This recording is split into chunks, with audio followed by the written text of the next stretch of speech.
Welcome back to AM Northwest. You know, when it comes to comfort food, nothing beats a casserole. They're also budget friendly and easy to make. Here to share a delicious dish, we welcome from Food and Wine Magazine, Assistant Food Editor, Andee Gosnell. Good to see you, Andee. Good to see you. So tell me, first of all, the casserole is really king for a lot of people, but you make something called a King Ranch casserole. Yes, so this casserole, it's by no means new. It's been around since the 60s. This is a Tex-Mex classic. It's got everything you can want. Chicken, cheese, canned tomatoes with a little bit of pepper, sour cream, all out delicious. Okay, can you show me? Oh my gosh, that looks wonderful. So yeah, show me how you put it together.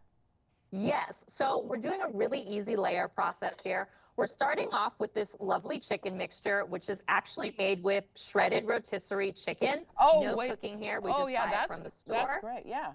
Super easy. And then what I like to do when I shred chicken is I like to actually just pop it in my stand mixer with the paddle attachment. So it breaks it up really easily, and I can save a lot of that chicken meat for a bunch of different things, including this casserole. And then what I'm going to go ahead and do is just make sure that that's spread at the bottom. And then you go ahead and layer in some freshly shredded mozzarella cheese just to make sure it's all nice and deliciously melty. I say go generous with it because why not? Right. And then all you're going to do is just take these tortillas and layer them up on the bottom. And then continue to do that until your skillet is full, or if you're using a 9x13 baking dish, same concept. And what you end up with is this delicious, massive King Ranch casserole. And then I'm a toppings girl myself. I love to put a little bit of sour cream on just to give it a little bit of that extra moisture and a little bit of body, some cilantro. Everybody loves like a really good fresh herb. Yeah. And then this is my favorite condiment right now. It's salsa macha, which is a Mexican chili crisp. It adds a really nice smoky flavor. And also those dried chili seeds add a little bit of texture.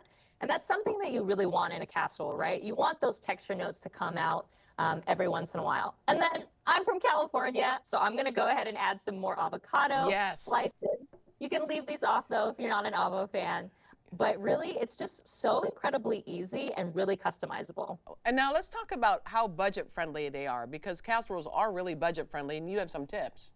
Yes, they really are. So a couple different ways that why casseroles are really just super budget friendly is that you're often leaning on stuff that you already have in your pantry or fridge, right? Yeah. That's my favorite. When I go to a grocery store and I don't have to get like half the ingredient list on a recipe because I already have it, you've got pantry staples like dried spices, anything like this, a canned tomato. This is also like bang for your buck because this one also has a little bit of chili in it. So double the fun, two ingredients there, some chicken stock. And then also, if you think about your fridge, casseroles are a really great way to use up those odds and ends of vegetables, any other cooked proteins, making sure that nothing is going to waste. Also, the whole idea of one pan, because that makes it easy, right? Yes, no dishes or less dishes. I am like not a doing the dishes fan. Neither is my husband. Casseroles are a great way to make sure you're getting everything in there. You're building it in the same dish that you're cooking the final thing in, and it looks amazing. And my producer, who has 2 sons to feed, thinks these are the best way to go. Like, make it one night, and then you've got it for the rest of the week. Absolutely. These, when you have a flavor of a casserole that just sits over time, they freeze like a dream, and their flavor only gets better, right? I'm a leftovers girl myself. Yeah. I absolutely love taking leftovers. These will feed you. All of our casseroles in this section actually serve 8. So whether or not you have actually that many people in your family or just really hungry, you can keep eating these throughout the week. And you have some ideas on just other casseroles in general. Yes. So we have taken a whole new look at casseroles, right? Like I said, this is the King Ranch. It comes from Texas. We also have a baked ziti. I think a lot of people don't realize that baked ziti in itself is a casserole. It's a baked pasta dish. We spike ours up with a little bit of vodka and combine it with a jarred tomato sauce. We also took a tuna casserole, which I think everybody is familiar with, and we bumped it up with a little bit of fresh tuna, a little bit of anchovy as well for that extra umami. And then my personal favorite out of this section, aside from this one, is funeral potatoes. Super fun dish. Very hilarious name. It actually comes from, it's a favorite luncheon staple, post-luncheon staple at a funeral.